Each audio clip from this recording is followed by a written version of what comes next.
दोस्तों, ये छोटी सी दिखने वाली 2 रुपए की कपूर अक्सर आपने पूजा पाठ में काम में ली होगी या पूजा पाठ सामग्री में काम में लेते हुए आपने देखा होगा। लेकिन किसान भाइयों को ये अपना असली जादू दिखाती है फसलों में।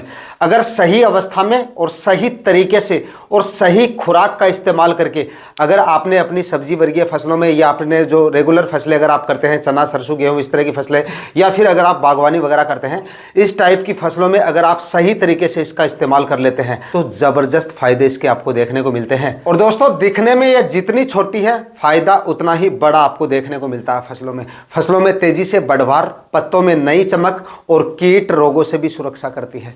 काफी किसान भाई इसका इस्तेमाल करके और बढ़िया पैदावार ले लेते हैं और खर्चा भी इसमें कोई ज्यादा नहीं आता है, क्योंकि इसके अंदर एंटी फंगल और एंटी इंसेक्ट के गुण होने की वजह से कीट रोगों से भी काफी ज्यादा सुरक्षा करती है आपकी फसल की। लेकिन इसका इस्तेमाल करने का तरीका कौन सा है, कौन कौन सी फसलों में आप इसका इस्तेमाल कर सकते हैं और किस तरह से और कितनी खुराक इसकी रख के आप इसका इस्तेमाल करके काफी अच्छी पैदावार अपनी फसल की बढ़ा सकते हैं, ये पूरी जानकारियां आज इस वीडियो में आपको मिलने वाली हैं। इसलिए वीडियो पे लास्ट तक आपको बने रहना है, कोई भी पार्ट आपको मिस नहीं करना है, क्योंकि गलत खुराक और इस्तेमाल करने का गलत तरीका आपकी फसल को भी प्रभावित कर सकता है। क्योंकि किसी भी तरह की कोई, चाहे खाद हो, चाहे कोई इंसेक्टिसाइड हो, चाहे कोई फंगीसाइड हो, अगर आप गलत तरीके से इस्तेमाल करते हैं या गलत खुराक का इस्तेमाल करते हैं तो उसके नेगेटिव रिजल्ट आपको देखने को मिलते हैं। इसलिए कोई भी पार्ट आपको मिस नहीं करना है, ताकि पूरी जानकारियां आपको इस कपूर के बारे में मिल सके कि कौन सी फसल में किस अवस्था में किस तरह से और कितनी खुराक आपको इसकी रखनी है।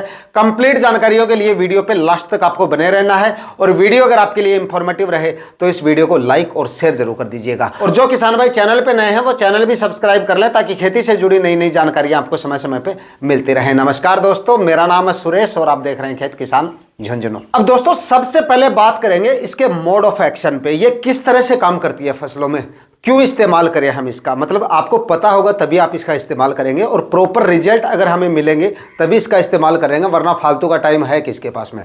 तो देखिए, ये एक तरह से एंटी फंगल और एंटी इंसेक्ट होती है, दोनों चीजों को समझते हैं। मतलब कि इसकी जो खुशबू होती है, जो तेज वाष्प निकलती है इसमें से, जो कि कीटों को बिल्कुल पसंद नहीं आती, ये क्या करती है, जो आपकी व्हाइट फ्लाई हुई, थ्रिप्स हुई, हैफिड, जैसिड, इस तरह के जो रस चूसने वाले कीट हैं, उनके जो सूंघने की क्षमता होती है ना, जो एंटीना होता है, जो सूंघने की क्षमता होती है, उसको बिगाड़ देती है। दूसरा, दिशा पहचान के सिस्टम को खराब कर देती है। और तीसरा, उनके नर्वस सिस्टम को भी ये गड़बड़ा देती है, जिसकी वजह से कीट इससे या इसकी खुशबू से दूर भागते हैं।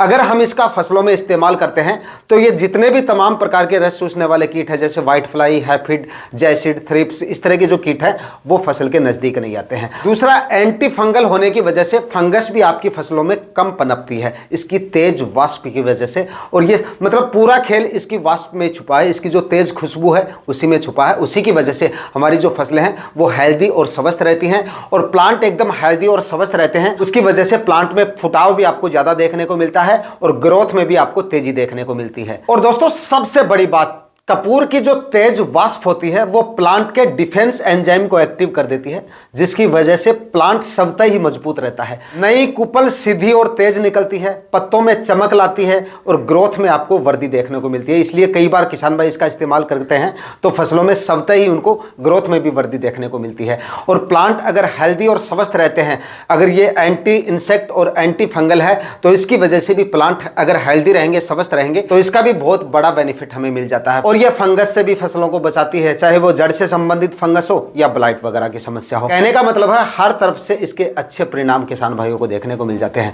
अब बात करते हैं किन किन फसलों में इसका हम इस्तेमाल कर सकते हैं। तो देखिए, आपकी तमाम प्रकार की सब्जियों की फसलें, चाहे मिर्ची की फसल हो, बैंगन, टमाटर या फिर लौकी वगैरह या बेल वाली जितनी भी प्रकार की सब्जियां हैं, उनमें आप इसका इस्तेमाल कर सकते हैं। या फिर आपकी जो रेगुलर फसलें हैं, सरसों, चना, गेहूं, इस तरह की जो अनाज वर्गीय फसलें हैं, इनमें भी आप इनका इस्तेमाल कर सकते हैं। और चाहे आप बागवानी करते हो तो प्लांट में भी आप इनका इस्तेमाल करके अच्छे रिजल्ट मिल सकते हैं। अब दोस्तों, इसका इस्तेमाल करने के तरीकों को समझते हैं कि किस तरह से आपको इसका इस्तेमाल करना है और कितनी खुराक रखनी है।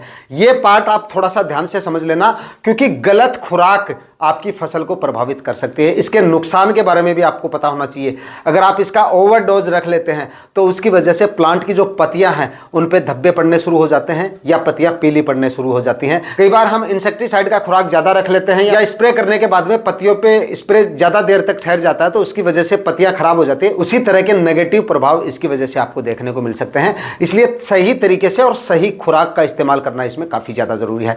इस्तेमाल करने का तरीका क्या है, तो देखिए ऐसा नहीं है कि आप इसको जला दें और जला के प्लॉट में रख दें, इससे कोई ज़्यादा फायदा आपको नहीं होगा। या फिर इसका जैसे काफ़ी किसान भाई इसका क्या करते हैं, पाउडर बना लेते हैं और खेत में छिड़काव विधि से डाल देते हैं, मतलब ऐसे ही, तो इससे तो आपका काफ़ी ज़्यादा खर्चा हो जाएगा और फसल में नुकसान के सिवा आपको कुछ नहीं देखने को मिलेगा। और अगर थोड़ी मात्रा में डालेंगे, जगह जगह कपूर की गोलियां आपने डाल दी, तो इससे भी आपको कोई ज़्यादा बेनिफिट नहीं मिलेगा। इसका आपको पीस कर पाउडर बना लेना है। खुराक कितनी रखनी है वो आगे बात कर लेंगे।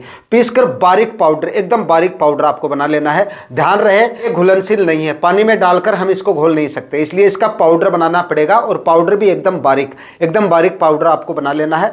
और पाउडर बनाने के बाद में आपको इसका स्प्रे करना है। स्प्रे तने पे भी होना चाहिए और पत्तियों पे भी होना चाहिए। स्प्रे में खुराक कितनी रखनी है जी, खुराक में आप एक 15 लीटर वाले स्प्रे टैंक में 6 से 7 ग्राम पाउडर, इसका पीस के जो पाउडर बनाएंगे 6 से 7 ग्राम एक 15 लीटर वाले स्प्रे टैंक में डाल के उसके बाद में आपको इसका स्प्रे करना है। अब इस्तेमाल करने का तरीका भी थोड़ा सा समझ लीजिए। इस्तेमाल करते समय सावधानियां भी आपको बरतनी है। एक तो कई बार हम स्प्रे करते हैं तो बहुत ज़्यादा पत्तियों को भिगो देते हैं, अच्छी बात है, लेकिन पत्तियों पर पानी ठहरना नहीं चाहिए।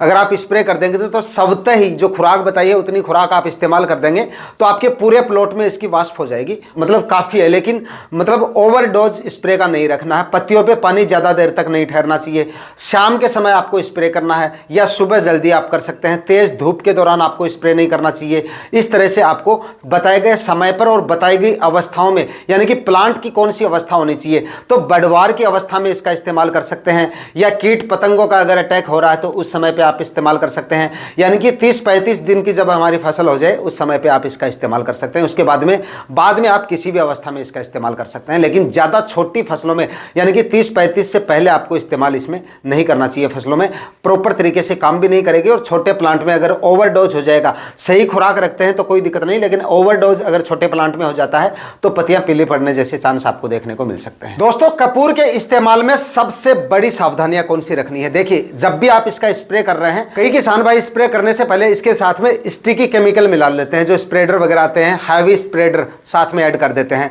ये आपको भूल कर भी नहीं करना है, क्योंकि कपूर अपने आप में तेज है, तो तेज स्प्रेडर आपको इसके साथ में ऐड नहीं करने हैं। सल्फर का इस्तेमाल इसके साथ में भूल कर भी नहीं करना है। और दूसरा, ऑयल बेस्ड जो प्रोडक्ट होते हैं जिनमें ऑयल की मात्रा पाई जाती है, ऐसे प्रोडक्ट का भी आपको इसके साथ में ऐड नहीं करना है जब भी आप इसका स्प्रे कर रहे हैं। हाँ, शैम्पू आप इसके साथ में ऐड कर सकते हैं। अगर आप इसका और इस्तेमाल मतलब थोड़ा और अच्छा लेना चाहें तो शैम्पू का इस्तेमाल किया जा सकता है। लेकिन कपूर में आपको इस्तेमाल करने की जरूरत नहीं है, जहां तक मेरा मानना है, क्योंकि कपूर मैंने आपको पहले बता दिया अपने आप में तेज है, तो इसके साथ और कुछ आपको ऐड करने की जरूरत नहीं है।